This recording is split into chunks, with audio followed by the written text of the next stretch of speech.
in 2002, Debbie and I left our home for 23 years at Highland Park Christian Church in Tulsa. And probably the best house we ever will have lived in. I called it my Leave It to Beaver house. It was, anyway, and we drove west for Las Vegas, Nevada, which you can probably imagine that there were some transitions between Tulsa and Las Vegas. And you'd be right. There were some pretty stringent differences between the two cities. And we went from a church of about 300 to a church of 3,200.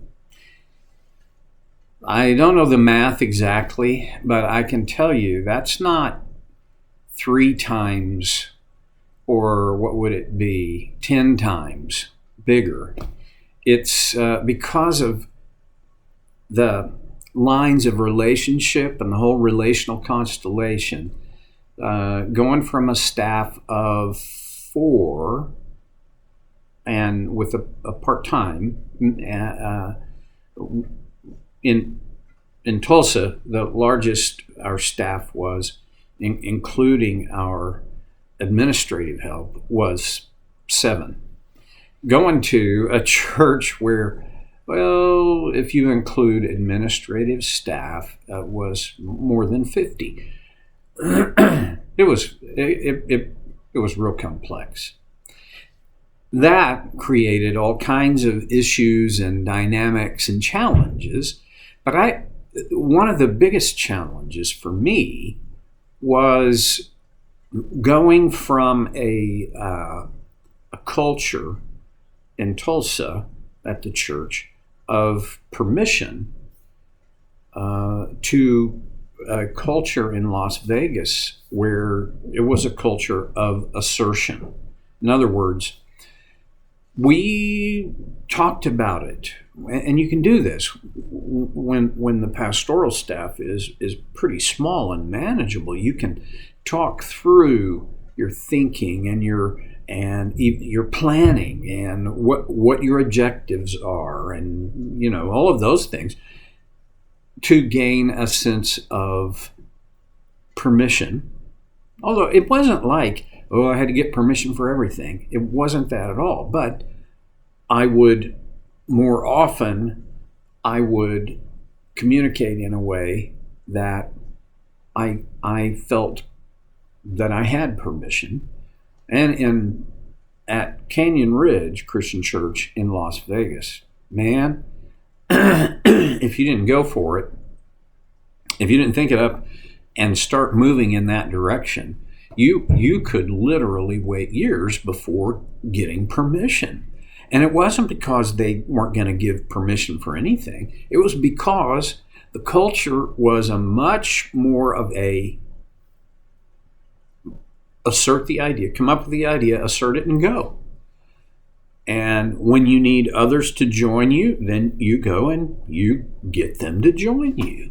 Just 2 different ways of working the ministry aspect, the work side of ministry. And a lot of it had to do with the size of the church. Boy, for about 18 months, I just felt constantly like I became kind of timid, which, although, as I've said, in Tulsa, the culture was such that gaining a sense of permission was, it was doable. And we did some good things. And in that setting, I was pretty assertive. And I think I was even creative. At Canyon Ridge, I became timid. And it was frustrating. because there's a part of me that knows that's not my wiring. Well, anyway, why am I talking about this? Because apparently Timothy struggled with this as well in Ephesus. And I wonder, we don't get enough information to have a real strong opinion about this, or at least one that can be supported very strongly. But my sense is that Timothy was, by nature and temperament, kind of timid. And in verse 7 of 2 Timothy 1, after reminding Timothy that he has gifts and fan those babies into flame, and then he says in verse 7, for the Spirit God gave us does not make us timid, but gives us power, love, and self-discipline. Now, other versions say we have a spirit of power and love and self-discipline. The point is, these three things characterize the follower of Jesus.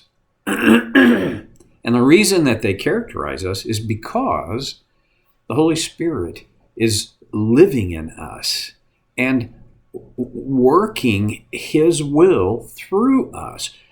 Does it have to do with your position or your station, your authority in the church?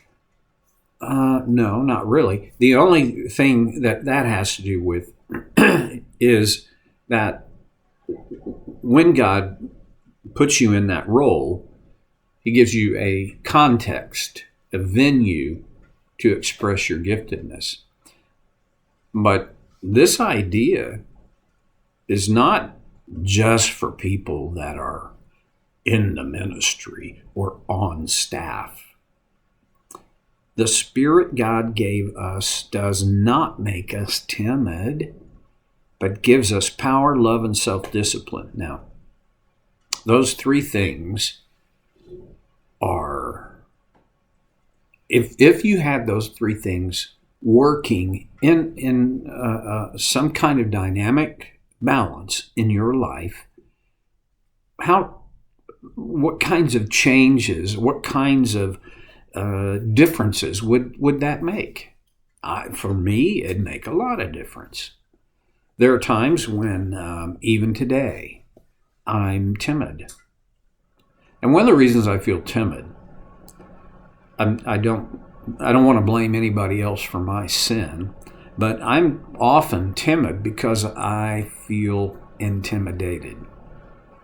I got to look up intimidation and timid and see if, because there's, timid is in the word intimidation. Okay, well, I'm intimidated by people that I think know more than I know, have done more than I do, and have more influence than I have. I got to think about that. I'm sorry that I didn't think about it sooner so I could bring something to this, but maybe you should think about it too. In what situations do you find yourself most timid? Where do you find yourself most intimidated? Usually, this intimidation, this timidness, is relational. Right? Most often. Now, and by relational I mean where we're in the context is not the crowd, but this 1-to-1 or 1-to-3 or something small, right? I often feel I'm looking at social media. Every once in a while, I still do. And seeing the downloads of what's going on in Canada and think, we got a prime minister up there who wants to intimidate people who don't share his view and I can't get started there because I'll get political, and that's not what this is about. But he intimidates them with force. And I think it's going to backfire, but whatever. So that's one level. But we don't deal with that all the time. Much more often we deal with the intimidation of these smaller relational settings. But being timid, is it wrong to be timid? No, I can tell you from my own life, there are times when my timidity has been an asset, but because it kept me from jumping out there and saying and doing things I would have to retract and clean up. And so I don't think it's a sin. But Paul says, and I believe this is not just for Timothy, but it's for all of us, that the Spirit of God doesn't make us timid. He does make us wise. And so sometimes wisdom says, shut up. But there's a difference between that and being timid. And Paul says, being timid is not consistent with the Spirit of God. So, when I'm timid, I'm not sinning, but when I feel this timidity, that's a signal. And I need to look in and contemplate and pray about. Am I letting the Spirit of God work through me, in me, and then through me? Because if he is, these other three things are going to be present, and although maybe not obvious, but present. Power, love, and self-discipline. Let's look at power, and then I'm going to quit and pick it back up with love. Power. I mentioned this intimidation thing. That's all about power, but it's a misuse of power. Paul, I don't think, is talking about political power. I don't think he is talking about some kind of hierarchical power. I think what he's saying is the Spirit of God gives us power in our lives to address and engage in a world full of obstacles. Power. Now, Paul writes, I believe it's in the book of Ephesians, he says, the same power that raised Jesus from the dead is at work in you. Imagine. That was not political power. That was a miraculous physical and spiritual power. There are people who say that today we have been given that same kind of power to heal and restore. And okay, I don't see, the way we look at that is different, but I don't disbelieve that. And I'm not saying, they're all wrong. What I am saying is, don't forget, where does this power derive? It comes from the Spirit of God. His Spirit is at work in us, and it produces power. Well, I can't explain power in the few minutes we've got left. Actually, we don't even have a few minutes. We got a few seconds. I want to come back to that as well as love when we get together next time on So Care with Stevie Boy.